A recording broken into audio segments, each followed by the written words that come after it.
सिंह राशि में हम आते हैं, तो सिंह राशि में अगर हम बात करें तो सिंह राशि में सबसे पहला नक्षत्र होता है मघा नक्षत्र।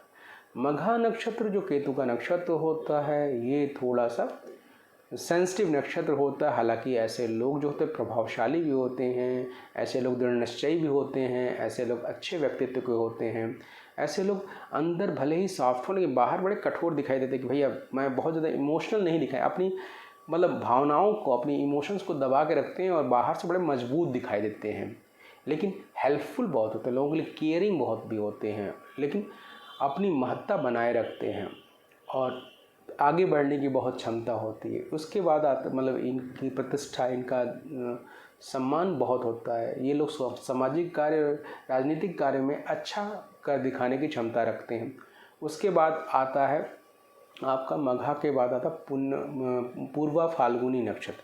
पूर्वा फाल्गुनी नक्षत्र थोड़ा सा सेंसिटिविटी की तरफ ले जाता है, थोड़ा सा स्त्रीय इमोशंस की तरफ ले आता है। ऐसे लोग हमेशा अपोजिट सेक्स रिलेशन में अट्रैक्शन जल्दी हो जाता है।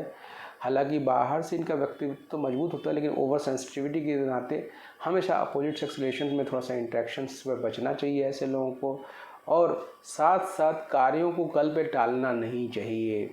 बाकी रही बात, दिमाग इनका अच्छा होता है और बशर्ते ये है कि ये टाइम से हर काम को करने की चेष्टा है। इनका भाग्य अच्छा होता है, सामान्य होता है, बेहतरीन होते हैं।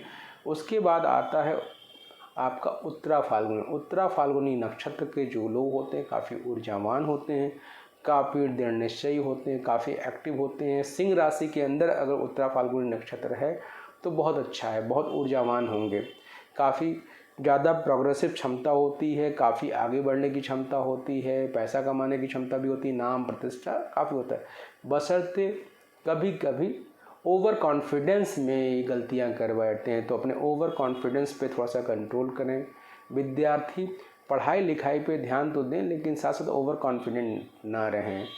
कन्या राशि में जब उत्तरा फाल्गुनी नक्षत्र आता है, शुरू का 3 चरण, तो यहाँ पर थोड़े से ऐसे लोग जो होते हैं वो ड्राई फील करते हैं, खासकर इमोशंस के मामले। ये शुरू में बचपन में जो है ये बहुत ज़्यादा इमोशंस तो ढूंढते हैं, लेकिन बाहर अपने इमोशंस को प्रदर्शित नहीं कर पाते हैं, और कभी कभी लैक ऑफ कंसंट्रेशन भी दिखाई देता। पढ़ाई लिखाई में इनके लैक ऑफ कंसंट्रेशन दिखाई देता, लेकिन आगे चल करके ये काफ़ी अच्छा करते हैं, मेहनती होते हैं।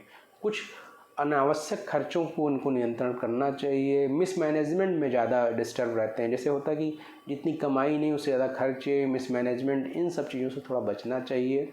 और कभी कभी अधिक बोलना खराब होता है इनके व्यक्तित्व के लिए, कम बोलने की आवश्यकता है और अपने कार्य में, अपने चीज़ों पे कंसंट्रेट रहने की ज़रूरत है। जो जिस विषय पे, जिन चीज़ों का उनका उद्देश्य, उस पर कंसंट्रेट रहने की जरूरत। उसके उत्तरा फाल्गुनी नक्षत्र के बाद आता है हस्त नक्षत्र। हस्त नक्षत्र के जो लोग होते हैं बहुत ही ज़्यादा संवेदनशील होते हैं, कल्पनाशील होते हैं।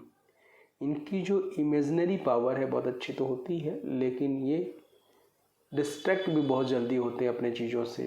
इनके अंदर लेखन की प्रतिभा भी होती है, इनके अंदर अच्छा रचना, काव्य रचना की प्रतिभा होती है। ये ऐसे लोग जो होते हैं अच्छे वक्ता हो सकते हैं, ऐसे लोग अच्छे सलाहकार हो सकते हैं, लेकिन ऐसे लोग बहुत ज़्यादा चीज़ों से डिस्ट्रैक्ट भी होते हैं, बहुत सेंसिटिव होते हैं, इमोशनल होते हैं और रिश्तों में सम्मान ढूंढते हैं, प्यार ढूंढते हैं, अफेक्शन ढूंढते हैं।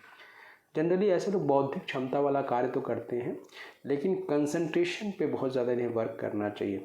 धैर्य की क्षमता इनके अंदर बहुत होती है, तो धैर्यवान होते हैं और साथ साथ संबंधों को निभाने की क्षमता होती है। संबंधों में मैक्सिमम संबंधों में निभाने की क्षमता होती है, संबंधों से जोड़ने की क्षमता होती है, बहुत ज़्यादा लोगों को जोड़ने की क्षमता होती है।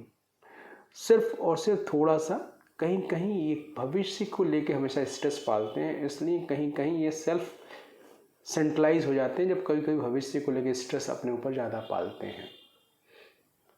ठीक। अब हस्त नक्षत्र के बाद शुरू होता है चित्रा नक्षत्र।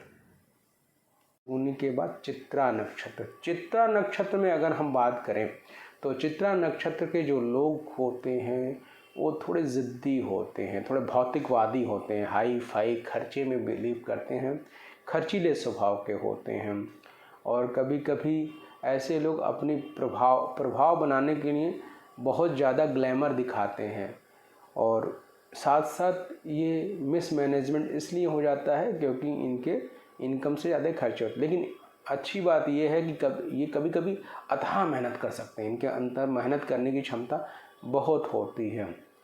या तो ऐसे लोग राजनीति, प्रॉपर्टी, कंस्ट्रक्शन में तो अच्छा अनुभूति करते हैं, अगर इस तरह के फील्ड में काम करें समाज तो अच्छा। लेकिन जब कभी भी ऐसे लोग नौकरी वगैरह करते हैं तो इनका ईगो सेटिस्फाइड नहीं होता, ये स्वाभिमान को लेकर परेशान होते हैं। तो इस बात पर थोड़ा सा ध्यान देने की ज़रूरत है।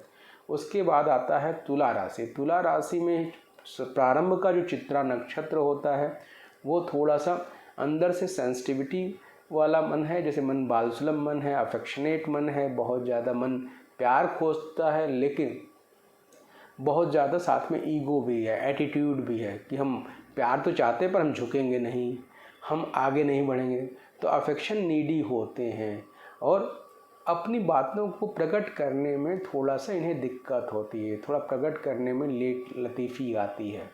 लेकिन बहुत ज़्यादा कर्मठ होते हैं, कभी कभी इनके अंदर बहुत ऊर्जा होती है, बहुत कुछ कर जाते हैं, इनके अंदर आगे बढ़ने की क्षमता बहुत होती है, राजनीतिक मामलों में बहुत आगे बढ़ सकते हैं, सामाजिक कार्यों में बहुत आगे बढ़ सकते हैं और प्रतिस्पर्धा करने की बहुत अच्छी क्षमता होती है। उसके बाद आता है तुला राशि में स्वाति नक्षत्र।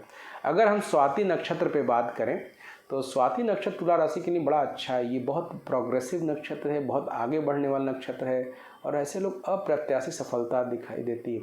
अगर ये किसी स्त्री का अगर ये नेचर नक्षत्र है तो बहुत अच्छी लेडी होगी, जो घर को बहुत संभालने की क्षमता रखती होगी, जो घर को बड़ा बैलेंस करने की क्षमता और व्यवहार कुशल बहुत होगी।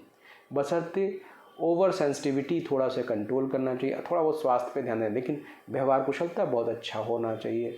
इमोशनल होते हैं लेकिन व्यवहार कुशलता के साथ आगे। पुरुष का अगर ये होता है स्वाति नक्षत्र तो आगे बढ़ने की क्षमता, भाग्यशाली होते हैं, काफ़ी प्रगतिशील होते हैं, अच्छा राइज करते हैं और इंट्रैक्शन पावर बहुत अच्छा होता है। फिर तुला राशि के बाद स्वाति के बाद आता है विशाखा नक्षत्र। विशाखा नक्षत्र के लोगों को थोड़ा सा ईगो बहुत ज़्यादा होता है, ईगो को कंट्रोल करना चाहिए, हर बात अपनी महत्ता ढूंढ। हालांकि ये बहुत दयालु भी होते हैं, बहुत काइंड होते हैं, ये किसी के लिए कुछ भी कर देंगे, ये अपना नुकसान करके भी लोगों को हेल्प करेंगे, लोगों के लिए केयर करेंगे, लेकिन हर जगह महत्ता ढूंढते हैं और ऐसे लोग महत्ता ढूंढने, इमोशन ढूंढना, प्यार ढूंढना, इससे लोग एक्सप्लॉइट बहुत होते हैं।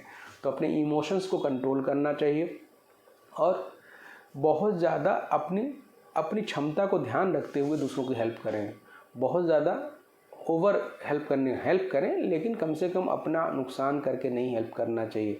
बाकी रही बात ये कि सब कुछ करने के साथ इनके अंदर जो ईगो हो जाता है, कभी कभी ओवर बोल देना, कभी कभी इनका जो मन अगर ख़राब है ना तो बड़ा रूखा व्यवहार कर जाएंगे, तो सब कुछ किया दिया बेकार हो जाएगा।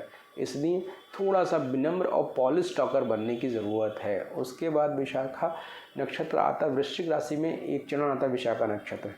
ये वृश्चिक राशि में जो विशाखा नक्षत्र के लोग होते हैं वो सौम्य होते हैं, आध्यात्मिक प्रकृति के तो होते ही हैं, लेकिन वो स्थितियों से समझौता करने की इनकी आदत होती है। स्थितियों के साथ समझौता कर लेना, शांत रहना, और कभी कभी बहुत ज़्यादा इमोशनल होता है। थोड़ा सेल्फ रिस्पेक्ट ढूंढते तो है, लेकिन इमोशनल और सौम्यता इनके अंदर बहुत ज़्यादा होती।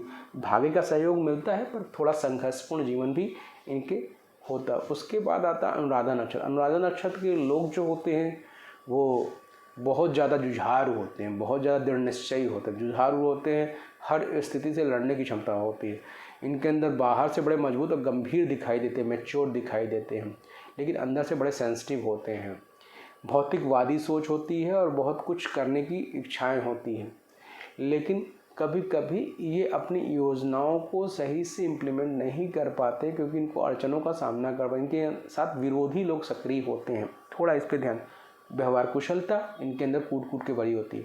अनुराधा नक्षत्र के बाद आता है ज्येष्ठा नक्षत्र। ज्येष्ठा नक्षत्र वालों को थोड़ा सा खर्चे पे नियंत्रण करना चाहिए, आय व्यय में संतुलन पे बनाने की कोशिश करनी चाहिए। बहुत ज़्यादा भौतिक चीज़ों पे खर्च करने पे कंट्रोल। इनका जो रहन सहन है वो थोड़ा ग्लैमरस